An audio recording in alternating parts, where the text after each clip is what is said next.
Bonjour à tous et bienvenue sur la chaîne YouTube PowerCamp. Aujourd'hui, petite vidéo d'haltérophilie et plus particulièrement sur le mouvement d'épaulé. On va suivre Claire, une haltérophile en moins de 64 kg sur sa séance d'épaulé. Pour Claire, comme pour tous les autres athlètes de la team, la séance c'est de l'épaulé départ surélevé, de l'épaulé des plots. Ça va nous permettre de nous focaliser sur la finition, sur le tirage et sur le passage sous la barre, mais ça nous permet aussi d'épargner un petit peu les jambes et le dos parce que tous les athlètes de la salle ont réalisé quasiment un max en squat en début de semaine il y a 2 jours. Ils avaient des répétitions entre 90 et 100% à faire en squat. Donc les jambes sont fatiguées, le dos est fatigué. Le fait de partir des plots, ça va nous permettre de mettre de l'intensité malgré cette fatigue qui a été accumulée sur le début de semaine. Pour la majorité des athlètes à la salle, ça va être un départ des plots sous le genou. Pour Claire, en revanche, on a remarqué un petit défaut sur son épaulé, sur son premier tirage ces derniers temps. Dès qu'elle passe les genoux, elle a tendance à trop les reculer, continuer à les reculer, basculer un petit peu dans les talons et elle réengage ses genoux trop tard, ce qui fait qu'elle a un espèce de contretemps à mi-cuisse. Elle ralentit un peu sur son tirage et vu que son centre de gravité est un peu trop dans les talons après les genoux, quand elle va chercher son extension de hanche, elle pousse un peu ses hanches vers l'avant, ce qui va causer un saut en avant. Donc là, je la fais partir au-dessus du genou, justement pour travailler sur une position où les genoux sont déjà réengagés sous la barre pour qu'elle apprenne à vraiment utiliser ses quadriceps sur la finition. La difficulté, ça va être d'avoir les genoux réengagés, mais les épaules qui restent devant la barre au moment où elle va finir son tirage et pas basculer directement derrière la barre au moment où elle va réengager ses genoux. Je vais essayer de la faire partir dans une position où elle a les genoux qui sont déjà sous la barre réengagés, mais les épaules qui sont toujours devant, ce qui permettra d'avoir une extension de genoux et de hanches simultanée au moment où elle va envoyer. Claire a un gros max sur ce mouvement-là, 95 kg, qui avait été réalisé après un cycle de travail de 6 à 8 semaines dessus. En revanche, aujourd'hui, c'est la première fois où on refait de l'épaulé des plots depuis un moment, ce qui veut dire qu'il va falloir reprendre ses marques. Si elle arrive à nous faire des belles reps à 85 kg, voire 90 kg si elle est en forme, ce serait déjà top. On montrera vraiment que s'il y a de la place pour aller chercher plus lourd. Elle est en train de s'échauffer, on va la rejoindre, je vais garder le micro, comme ça vous pourrez entendre les informations que je peux lui donner pendant son training.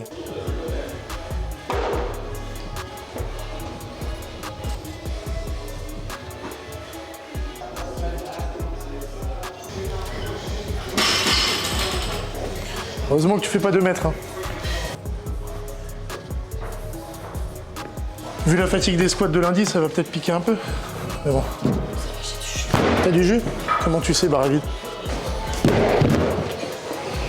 Avant de commencer le gros exercice de la séance qui est l'épaulé des plots, sur lequel on a la volonté de performance, on met en place 2 exercices d'échauffement. Le premier, c'est de l'épaulé force, ce que Claire est en train d'exécuter. Sur l'épaulé force, l'intention, c'est d'essayer d'avoir une extension qui est verticale, pas trop envoyer ses hanches vers l'avant, et venir tirer près du corps et passer rapidement les coudes.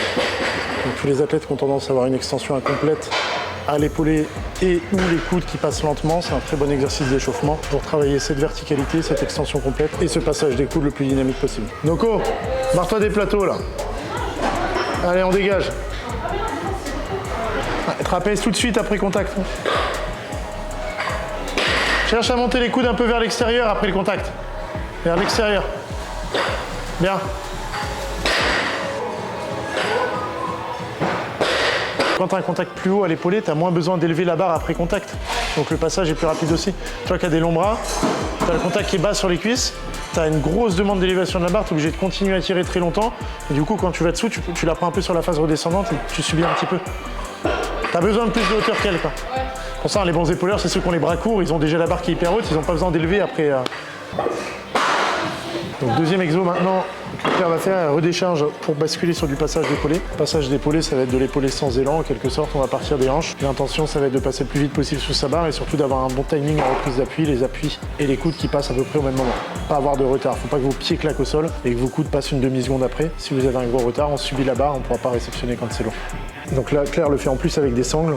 C'est pas recommandé à quelqu'un qui n'a pas beaucoup de mobilité, mais ça la force à garder du coup la main qui est complètement fermée sur la barre. Ça complique un petit peu le passage, donc ça permet de travailler dessus et d'avoir une meilleure posture en réception. Elle est obligée vraiment d'avoir une grosse extension thoracique, une belle ouverture en réception, sinon c'est les coudes, les poignets et les épaules qui vont morfler. Donc, elle s'échauffe comme ça quand elle partira sans les sangles sur l'épaulé complet, ce sera plus facile pour elle et les coudes passeront plus vite. Un peu plus proche de toi là-bas. Bien. Sur les passages, il y a un défaut commun qui arrive quand c'est lourd, c'est que les personnes vont avoir tendance à trop tirer. Donc avant d'initier le passage, ils vont venir tirer sur les bras le plus longtemps possible avant de passer dessous pour mettre de la hauteur. Le problème quand on fait ça, c'est qu'on ne le reproduit pas sur un épaulé. C'est pareil, on va prendre la barre sur la phase redescendante. Donc je préfère que les athlètes partent un petit peu devant avec les épaules, qu'ils actionnent juste le redressement et le shrug, donc très légère extension de hanche et le shrug et qui passe dessous. Donc en quelque sorte, je préfère qu'ils trichent un petit peu en mettant des hanches et des trapèzes plutôt que de tricher en tirant sur les bras avant d'aller dessous. 4 x 3, c'est au max? Non, en montant progressivement.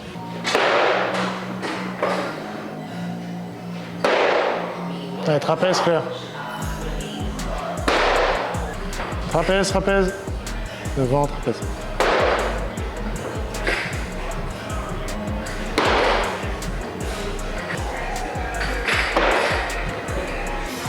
Réagis bien fort en bas du squat. Hein. T'en auras besoin tout à l'heure. Tire pas trop haut, essaye d'avoir un bon timing. Et réaction en bas. Boum. Très bien.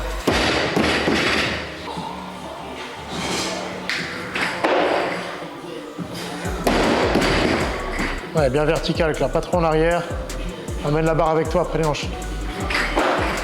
Facile, c'est bien.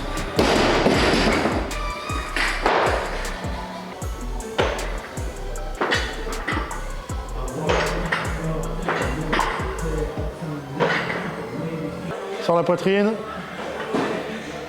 Bien. Pourquoi on n'entend pas tes pieds? Fesse un peu plus basse quand même.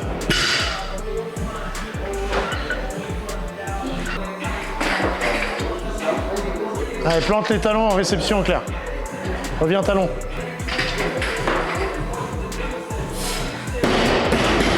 Plus fluide là. Mieux cette série. Deux doublés à 80 et après les simples. Et donc Margot, elle va partir des plots sous le genou. Le focus, ça va être essayer de se placer bien les épaules devant à chaque fois. Pas avoir à contourner les genoux, mais bien les effacer au moment où la barre décolle. Cherche un tout petit peu plus haut ton contact, Margot.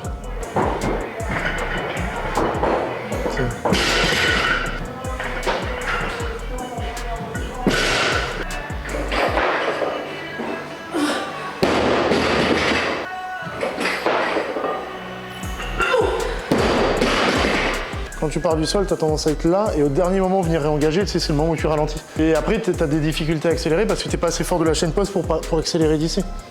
Alors que de là, tu pousses vertical. Là, tu es plus en quadrille. Là. Après, le piège des plots quand ça va être lourd, c'est que tu peux réengager tes genoux comme tu fais en partant de devant ici, mais il ne faut pas que ce soit ça en même temps. Il faut que tu arrives à partir dans cette position avec aussi les épaules devant. Parce que si tu as les épaules qui sont déjà derrière, le seul moyen que tu as d'aller chercher une extension de hanche, c'est de taper devant. Tes barres vont finir devant. Il faut que tu arrives à faire les deux. Les genoux dessous et la poitrine devant. Comme ça, tu as l'extension de genoux et de hanche en même temps pour balancer. C'est bien ça. Tiens, monte tes chaussures à la caméra. Pose sur le bloc là. Est-ce que c'est les plus belles Romaleos celles-là ou pas? Les plus belles Romaleos 2. Celle-là. Il y en a qui aiment bien les Varsity Gold aussi, celle que Marin a et que Lorraine vient d'avoir.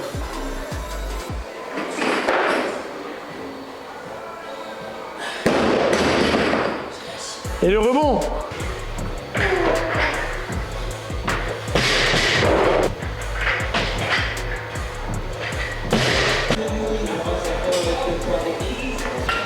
Pars pas en arrière, hein. Viens droite.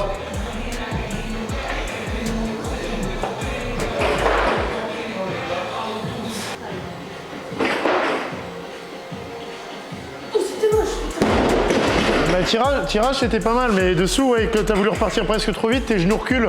Ouais, mais 95 se crame pas sur une deuxième comme ça. C'est ton 100% 95. Et oui, moi en fait, quand je l'ai levé là, je me suis d'abord relevé avant ma Ouais, en gros, ce que t'as fait sur ton...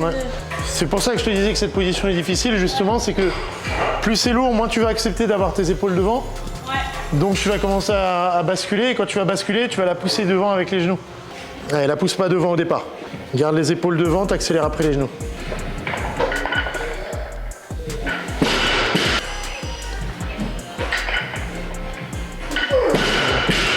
Tu l'as refait encore un petit peu, mais beaucoup moins. Ouais, c'était mieux là quand même. Je l'ai senti. À l'agressive, Claire.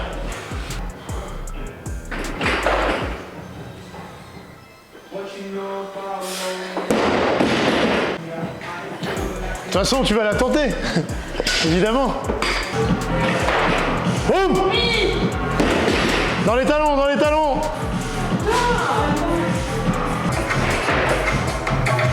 Allez, allez.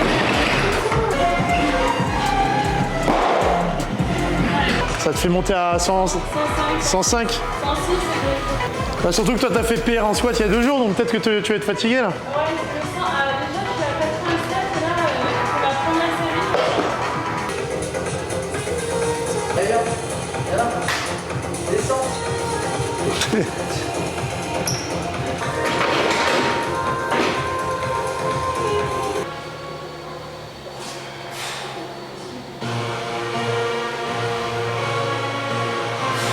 Coco, il t'a vu au-dessus du genou, il s'est dit,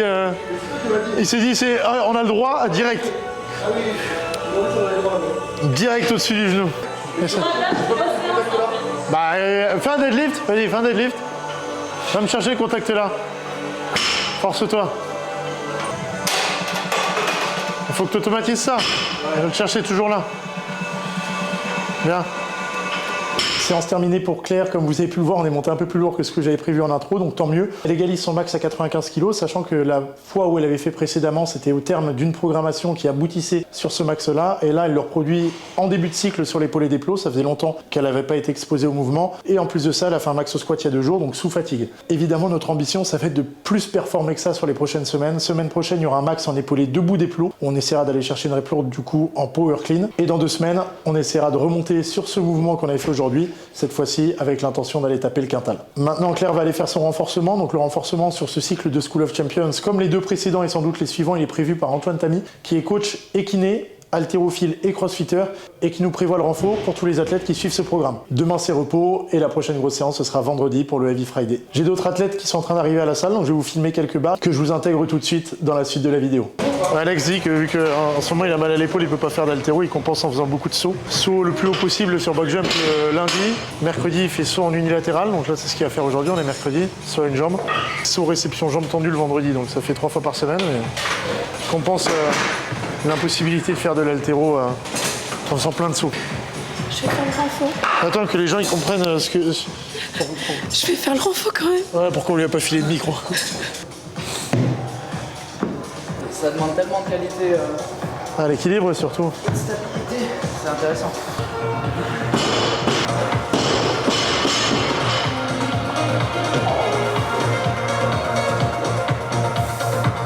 Pour rappel, Alex s'est fait opérer des ligaments croisés il y a 9 mois.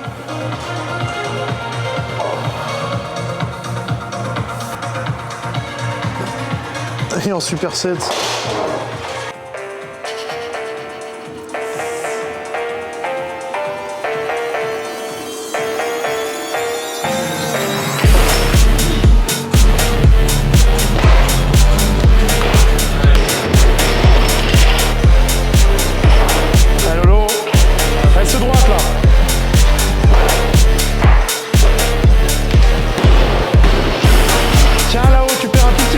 Sur le haut du dos, sur ton C. T'as senti? Tiens bien le haut du dos, la poitrine pour que ça parte.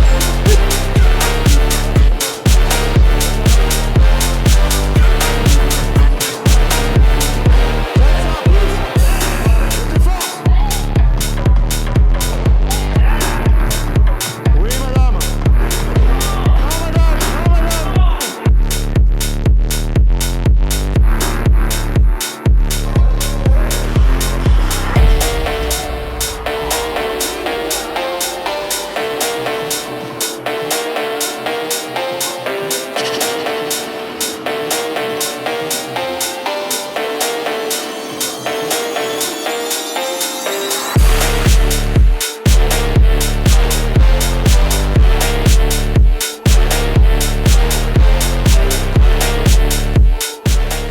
Merci à tous d'avoir suivi cette vidéo. Comme d'habitude, appel à action, on like la vidéo, on met un commentaire, on la partage à ses potes. Si jamais ce format de vidéo vous a plu, je pourrais faire la même chose sur le jeté. On avait déjà fait la même chose sur l'arraché il y a quelques temps avec Camille Jaune. Mais s'il y a des demandes dans les commentaires, n'hésitez pas, on refera le même format de vidéo. Si à l'inverse, c'est pas un format que vous appréciez, n'hésitez pas à nous donner d'autres idées de format dans les commentaires de cette vidéo. Pour choper la Prog School of Champions, le lien est dans la description. Pour retrouver Claire sur les réseaux, le lien sur Instagram est dans la description. À bientôt tout le monde.